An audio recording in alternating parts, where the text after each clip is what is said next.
Siapa dari kita yang layak mendapatkan rahmat Allah? Siapa dari kita yang layak mendapatkan perhatian Allah?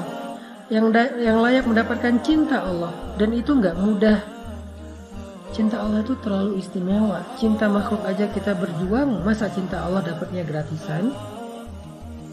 Kalau gitu Allah hitung-hitungan dong sama kita. Bukan.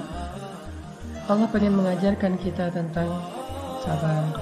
Allah pengen mendewasakan kita. Allah pengen melatih kebijaksanaan kita. Seandainya Allah berikan surga itu secara gratis tanpa beramal, maka nggak akan ada bedanya antara orang yang baik dengan orang yang jahat. Berarti Allah nggak adil dong, memperlakukan sama antara orang yang baik dengan orang yang jahat. Orang menyakiti orang lain tetap masuk surga, pembunuh tetap masuk surga, yang mengambil hak orang lain tetap masuk surga, yang zalim, yang kejam tetap masuk surga. Kan nggak adil. Kebaikan Allah itu adalah ketika Allah bersikap adil kepada hambanya, tetapi Allah selalu membuka pintu maaf, taubat dan ampunan bagi mereka yang mau memperbaiki diri. Sebanyak apapun dosanya, fala ubali, kata Allah, telah peduli. Kita harus memahami Allah itu secara utuh, nggak boleh parsial. Jadi jangan putus asa, jangan berhenti berharap, jangan berhenti bersabar, jangan U-turn dulu. Pertolongan Allah itu dikit lagi sampai, udah on the way, OTW udah.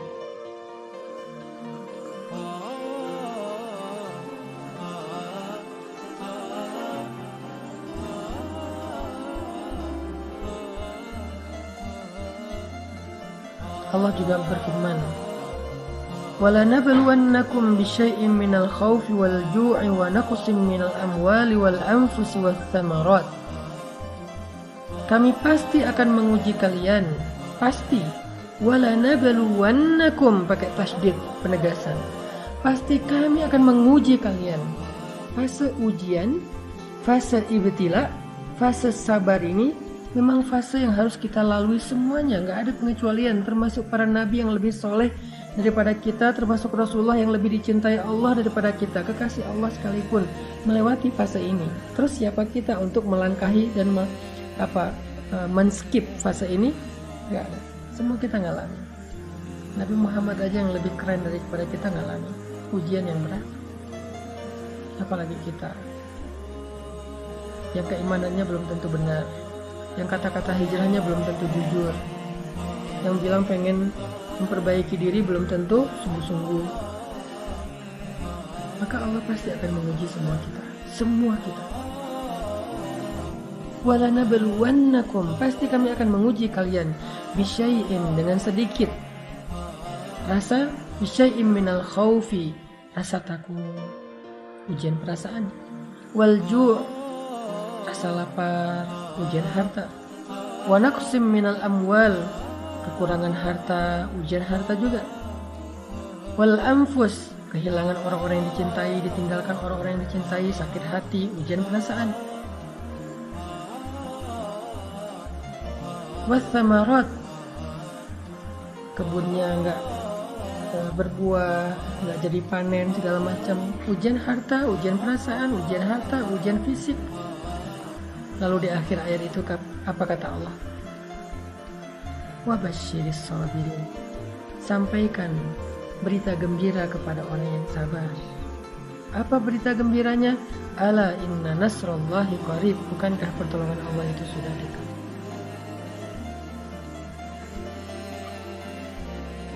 Tetap harus melewati fase sabar, fase ujian. Ini buat yang bertanya, banyak sih yang nanya tentang masalah ini. Ustaz, saya sudah hijrah, ada yang bilang Ustaz saya udah ninggalin, gak mau pacaran lagi, tapi gimana ya sekarang?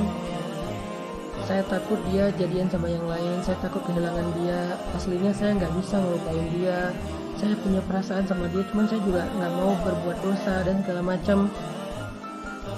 Wa basyiris sabirin, sampaikan berita gembira kepada orang yang sabar. Sampaikan berita gembira kepada orang yang sabar. Ustaz, saya udah hijrah, udah memakai hijab, tetapi sejak saya berhijab kok hidup saya banyak masalah. kok ujian datang silih berganti nggak selesai-selesai. Dulu sebelum saya berhijrah, sebelum saya memperbaiki diri, hidup saya asik-asik aja, nggak ada masalah. Kenapa sekarang bertubi-tubi? Apa Allah nggak suka dengan pilihan saya untuk berhijrah? Jangan suudzon. La tusi'udzon. Apalagi kepada Allah. Itu artinya kita sedang mengalami fase yang pernah dialami oleh orang-orang sebelum kita. Itu artinya kita sedang berjalan di atas jalan yang pernah yang pernah dilalui oleh Rasulullah dan para sahabat. Itulah fase itu.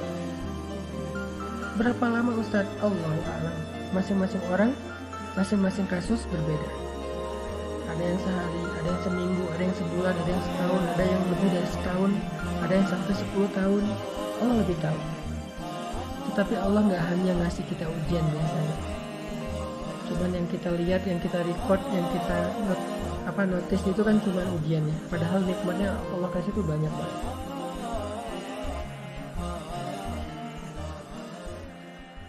Masalahnya kita selalu melihat nikmat itu hanya angka-angka. Kita lihat nikmat itu hanya harta. Padahal kadang-kadang ada yang lebih berharga daripada harta. Coba antum renungkan. Kalau disuruh pilih, antum punya uang 1 miliar, lalu pulang ke rumah nggak mendapatkan senyum dari istri, nggak mendapatkan senyum dari anak, karena mereka semuanya nggak Allah berikan keberkahan. Bukan anak yang solih, sibuk sendiri, anaknya jarang di rumah juga, sibuk dengan teman-temannya, dengan pacarnya, istri sibuk dengan sosialitas, sosial media, rumah tangga cekcok, dengan anak itu jarang ngobrol, bahkan anak suka membantah. Apakah menurut teman-teman uang yang bermiliar-miliar itu menjadi sesuatu yang nikmat? Atau dengan seseorang laki-laki yang pulang ke rumah dengan membawa harta yang pas-pasan, rezeki pendapatan yang cukup, nggak berlebih, tetapi baru dia juga sampai di rumah, anaknya langsung lari keluar manggil ayah, ayah, dengan suara lantangnya, dengan senyumannya yang penuh dengan rasa bahagia. Istrinya menyambutnya dengan senyuman yang penuh kehangatan, kangen sama suaminya, disediakan makanan. Mereka semuanya nunggu ayahnya pulang untuk makan bareng. Mana yang mau antum pilih? Kalau harus memilih antara uang yang banyak tetapi kehilangan kebahagiaan keluarga, atau uang yang cukup dan keluarganya bahagia. Jadi nggak selalu nikmat itu berbentuk harta ataupun angka-angka. Bahkan ketika kita dipilih oleh Allah untuk mendapatkan hidayah, lalu kita berhijrah, bukankah itu nikmat yang sangat besar? Dipilih oleh Allah untuk belajar Al-Quran, karena Al-Quran ini adalah kalimat yang istimewa, hanya orang-orang istimewa yang akan melantunkannya. Bukankah itu nikmat yang sangat besar? Selain ujian yang sedang Allah berikan kepada kita, coba renungkan lebih dalam lagi, agar kita tidak mengatakan kayaknya hidup saya nggak ada baiknya setelah saya hijrah. Coba renungkan lagi.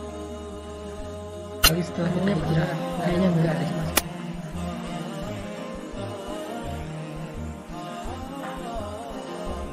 Makanya teman-teman yang dirahmati Allah SWT, fase pertama yang akan kita lalui dalam proses hijrah itu adalah fase ibtila. Semua orang alami.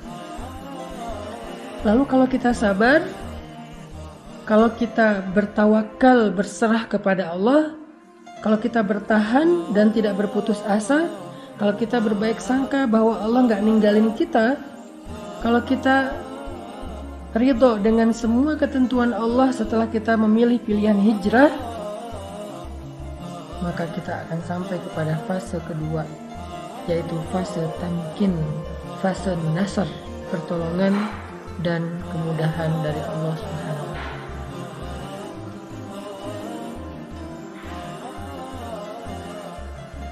Allah akan berikan pertolongan yang tidak disangka-sangka.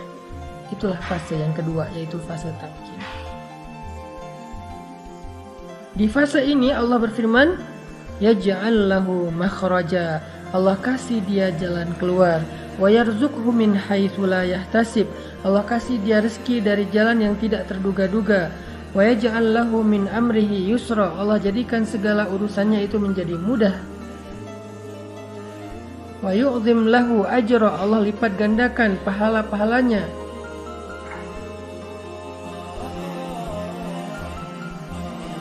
Fase tamkin, fase ketika Allah menolongnya, fase ketika Allah SWT memberikan kejutan untuk dia.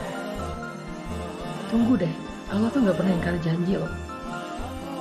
Allah itu gak pernah ingkar janji, jadi tunggu deh. Pasti kita akan mendapatkan kejutan dari Allah, itu pasti. Yang perlu kita kuatkan sekarang adalah kesabaran kita. Bukan mempertanyakan ada nggak apa yang Allah janjikan, itu udah nggak perlu dipertanyain, karena Allah nggak pernah ingkar janji, dan Allah maha kuasa untuk menunaikan janjinya, nggak ada yang bisa menghalanginya. Kalau kita kadang-kadang walaupun kita baik, bisa aja ingkar janji gara-gara emang nggak bisa menunaikannya, ada masalah, ada halangan. Kalau Allah nggak ada halangan. Yuridu syai'an in arada syai'an ay yaqula lahu kun fayakun. Kalau Allah pengen sesuatu, Allah cuma bilang jadilah, jadi tuh. Jadi kita nggak perlu mempertanyakan apakah janji itu ada, apakah kejutan itu ada. Itu bukan bagian kita. Justru itu yang melemahkan kita. Nggak usah ditanyain. Yang perlu kita siapin, yang perlu kita kuatkan itu adalah kesabaran kita sekarang dalam fase ibtila. Kesabaran kita untuk menunggu janji Allah. Ala inna nasrullahi qarib. Bukankah pertolongan Allah udah dekat? Kita kuatkan aja dulu kesabaran. Tunggu aja, pasti Allah akan tunaikan janjinya. Pasti Allah akan kasih kita kejutan yang bikin kita senyum-senyum sendiri. Ana inda dhanni abdi bi, kata Allah. Aku tergantung prasangka hambaku kepadaku. Jangan sampai kita terbersit pikiran dan prasangka yang gak baik tentang Allah, yang nanti akan merugikan diri kita sendiri. Karena Allah tergantung prasangka kita. Yakin aja, tunggu deh. Jika kita tetap menjaga prasangka baik kepada Allah, kita sabar, tabah, nunggu, gak berhenti, berikhtiar, gak berputus asa, kita akan sampai kepada fase tamkin. Kita akan tersenyum ketika mendapatkan kejutan dan pertolongan Allah yang luar biasa. Itu yang dialami oleh Bilal bin Rabah.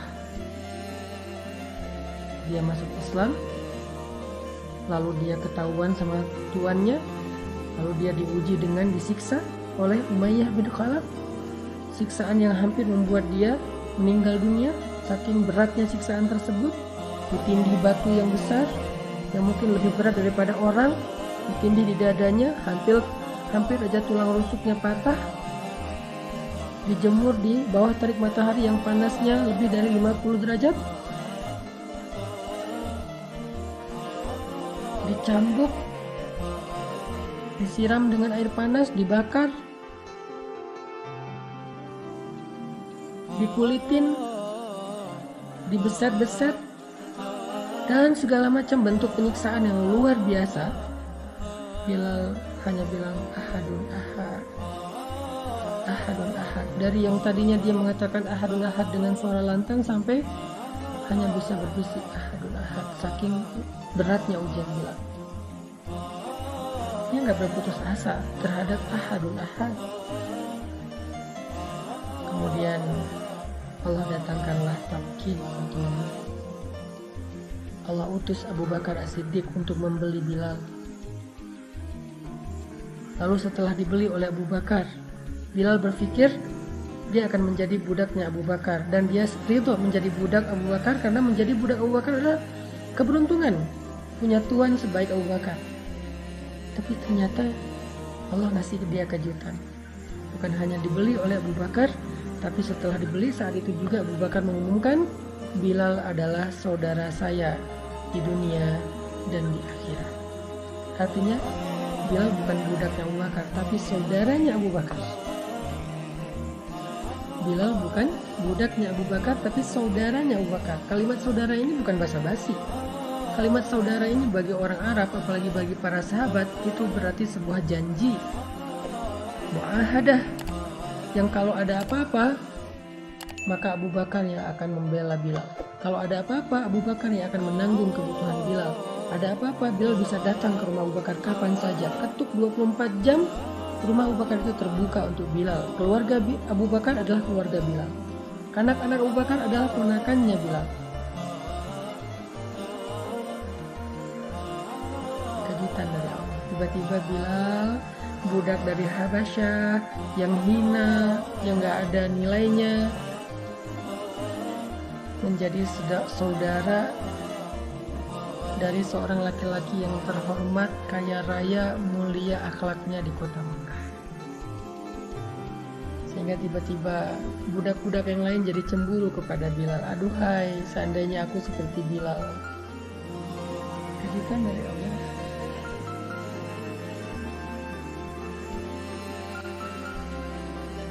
Semua budak-budak cemburu sama Bilal, terutama temannya Bilal yang bernama Wahsy.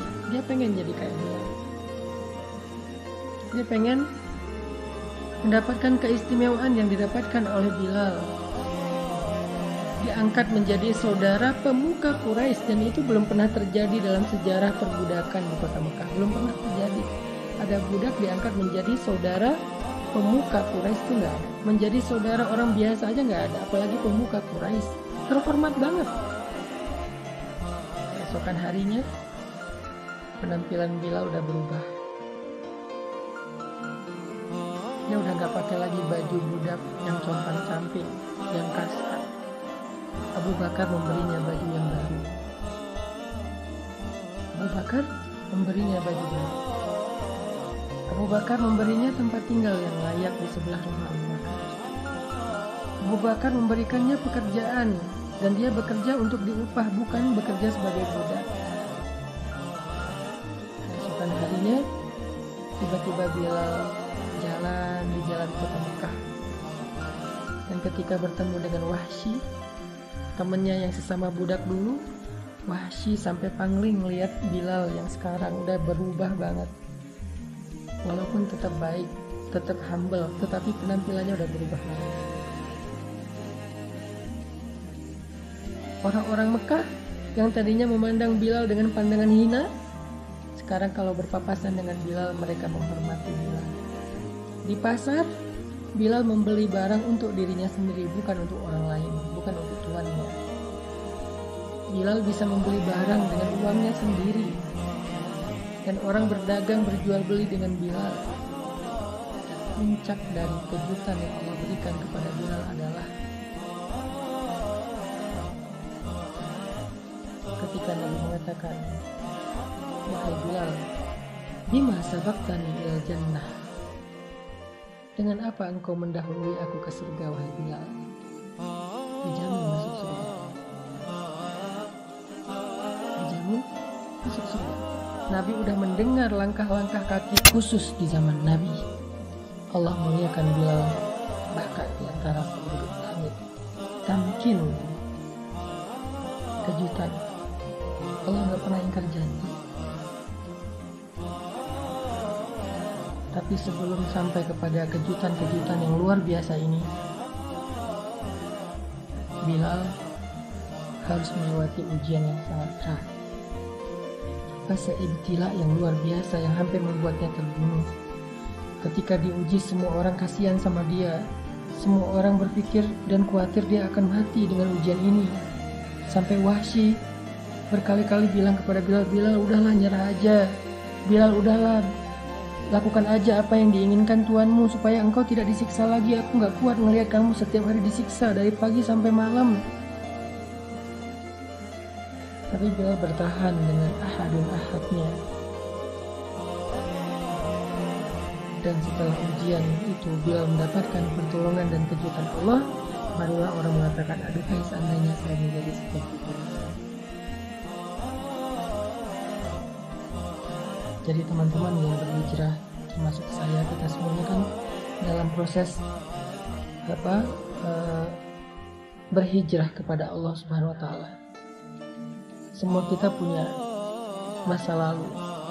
Semua kita punya keburukan, aib yang kadang Allah sengaja menutupi aib itu dari manusia karena Allah pengen menjaga kita, memuliakan kita. Tapi pastinya semua kita punya aib. Nah, kita semua karena punya aib berhijrah sekarang. Dalam proses hijrah ini, kalau kita mendapatkan ujian, karena kita jadi tahu, oh emang ini sunnatullahnya, emang kayak gini jalannya. Kalau saya berharap dengan berhijrah langsung dapat kebaikan, saya tuh terlalu kegeeran. Emang saya lebih keren daripada Rasulullah dan Bilal apa? Emang kayak gini, fasenya tuh emang kayak gini, skenarionya emang kayak gini. Tapi jangan berkecil hati. Ini tuh cuman fase awal, masih ada fase kedua, masih ada episode kedua. Dan episode kedua itulah yang kita tunggu-tunggu. Episode kedua itulah yang kita harapin. Dan itu pasti selama kita sabar. Wabasyiris shabirin. Sampaikan berita gembira kepada orang yang sabar. Sampaikan. Apa aja berita gembira kalau kita sabar? Tadi saya sampaikan itu tentang Bilal. Itulah berita gembira. Maka teman-teman yang dirahmati Allah SWT, Mbak yang tadi bertanya, kalau sekarang sedang mengalami ujian setelah meninggalkan pekerjaan yang ada ribanya, kalau sekarang sedang mengalami ujian kesendirian setelah memutuskan gak mau pacaran lagi, kalau sekarang sedang mengalami ujian ketidaknyamanan setelah berhijab, kalau sekarang sedang mengalami ujian setelah belajar agama, setelah tahu agama jadi mungkin terbatas beberapa gerak-geriknya, aktivitasnya jadi terbatas, jadi agak sedikit harus beradaptasi lagi. La tayas, jangan putus asa.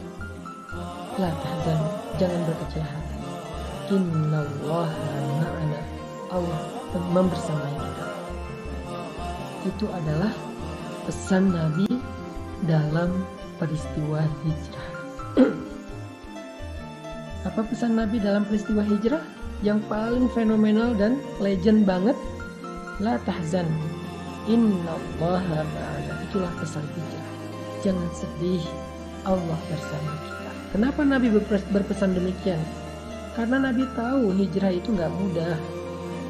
Karena Nabi tahu hijrah itu prosesnya berat. Karena Nabi tahu hijrah itu pasti awalnya ada ujian.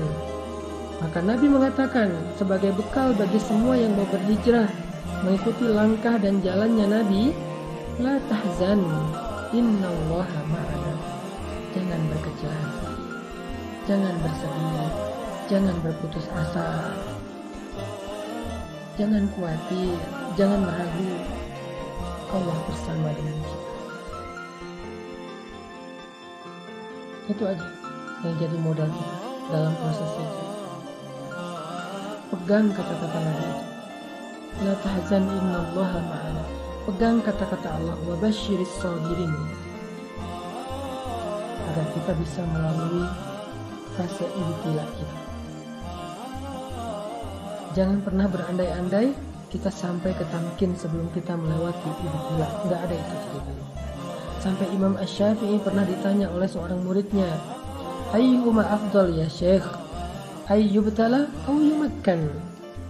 Mana yang lebih utama wahai Syekh? Seseorang yang diuji atau diberikan pertolongan? Maka Imam Asy-Syafi'i mengatakan, la yumakkan hatta yubtala, fa inna tamkin ba'dal ibtila. Gak akan ditolong oleh Allah sebelum dia diuji, karena sesungguhnya pertolongan dan kemenangan itu adalah hasil dari kesabaran dalam ujian. Jadi itu udah pasti. Maka kita mengalami dua fase. Kadang-kadang fasenya lewat sampai ke tamkin, mulai lagi dari ujian. Karena hijrah kita ini kan bertahap ya. Hijrah kita ini kan punya banyak part ya. Ada hijrah A, B, C, sampai Z. Satu proses hijrah, ibtilah, tamkin. Hijrah lagi, ibtila tamkin. Hijrah lagi dalam hal yang lain, ibtila tamkin.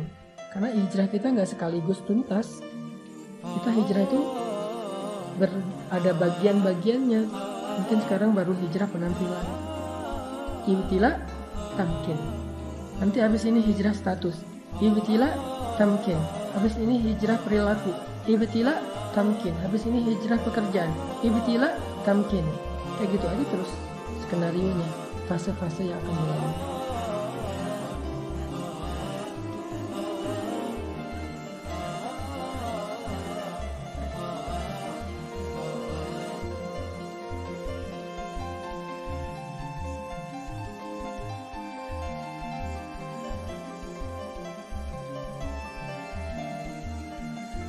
Teman-teman yang dirahmati Allah Subhanahu wa Ta'ala,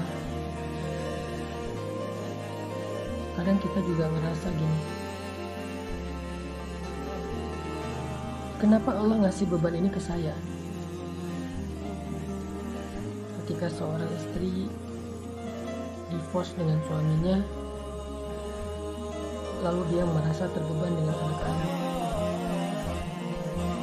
sehingga dia membatin, kenapa beban ini diberikan ke saya? Kenapa bukan kepada mantan suami saya? Kenapa saya harus menanggung segala nafkah kebutuhan anak-anak saya, padahal itu adalah kewajiban ayahnya walaupun saya sudah divorce? Di antara saudara-saudara, kadang kita bertanya atau membatik, kenapa saya yang harus menanggung beban orang tua, merawat ayah atau ibu saya yang sudah lanjut usia, sementara kakak-kakak saya, adik-adik saya yang lain semua berlepas tangan. Tapi setelah orang tua saya wafat, bab warisan semua datang dan mengklaim paling berhak. Giliran kewajiban kenapa harus saya? Bukankah anak ibu, anak ayah saya itu banyak, bukan saya doang? Kenapa saya sih yang harus nanggung semua ini? Antara teman-teman kita kadang-kadang kita bertanya, kenapa harus gue? Kenapa harus aku? Yang terus-terusan kayak jadi bulan-bulanan, kok aku terus yang jadi dibully, kok aku terus yang kayak direpotkan, kok aku terus yang diomongin, kok aku terus yang dikasih beban, dikasih kerjaan dan segala macam. Kenapa harus aku gitu? Pernah kan nanya kayak gini? Saya juga pernah. Tahu jawabannya? Jawabannya adalah karena Allah sayang sama kita, maka Allah memilih kita. Karena Allah merasa dekat dengan kita, maka Allah memilih kita. Karena Allah percaya sama kita, maka Allah memilih kita. Karena Allah pengen ngasih kita jaza, apresiasi, reward, balasan, upah yang istimewa, maka Allah memilih kita di antara orang. Allah memilih kita, bukan mantan pasangan kita, karena Allah lebih sayang kita daripada dia. Mungkin ada amal soleh kita yang Allah ridho. Allah memilih kita di antara saudara-saudara, kakak adik untuk merawat orang tua yang udah usia lanjut, karena Allah sayang kita di antara keluarga kita. Sehingga Allah memberikan pintu surga kepada kita, bukan kepada kakak-kakak kita atau adik. Soal dunia, Allah berikan secara fikih waris. Tapi urusan surga, Allah berikan kepada kita. Merawat orang tua itu antara teman-teman, Allah memilih kita karena Allah sayang sama kita. Allah pengen menggugurkan dosa kita dengan omongan mereka. Allah pengen mengangkat derajat kita dengan gibah dan fitnah mereka. Allah pengen mendewasakan kita dan menangguhkan kita, membuat kita tangguh, mentangguhkan kita dengan beban-beban mereka, karena Allah sayang dan merasa akrab dengan kita. Jadi apa yang harus membuat kita iri, cemburu ketika Allah memberikan kita beban hidup?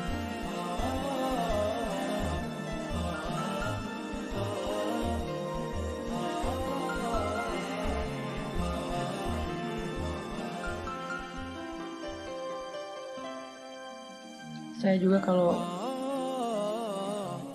lagi ngasih sebuah amanah atau kalau minta tolong misalnya, saya pasti akan minta tolong ke orang yang paling dekat dengan saya. Kita juga gitu kan, kalau minta tolong kita pasti akan memilih orang yang paling dekat dulu. Kita nggak mau minta tolong kepada orang yang paling jauh, karena kita nyaman aja sama dia. Kalau kita punya sebuah kerjaan, proyek, kita pasti pengen ngasih dan ngerjain proyek ini bareng dengan orang dekat kita supaya sama-sama dapat kebaikan. Lalu ketika orang dekat kita itu salah sangka, dia bilang, kenapa sih lo ngasih kerjaan ini ke gue? Lo senang banget ya ngerepotin gue, kenapa gak yang lainnya? Apa jawaban kita? Karena aku sayang sama kamu, makanya aku kasih kerjaan ini biar kamu punya penghasilan. Karena aku merasa dekat sama kamu, makanya aku minta tolong kamu, gak ke yang lain. Itu bentuk kalau aku menghargai kamu, gak mau melangkahi kamu. Itu logika sederhana kenapa Allah memberi amanah ini kepada kita, di antara pasangan kita, adik kakak kita, teman-teman kita. Kenapa Allah kasih amanah ini? Ini dalam rangka saya tadi menjawab ada yang nanya tentang dia harus merawat anaknya, bukan suaminya dan seterusnya. Itulah kurang lebih jawabannya.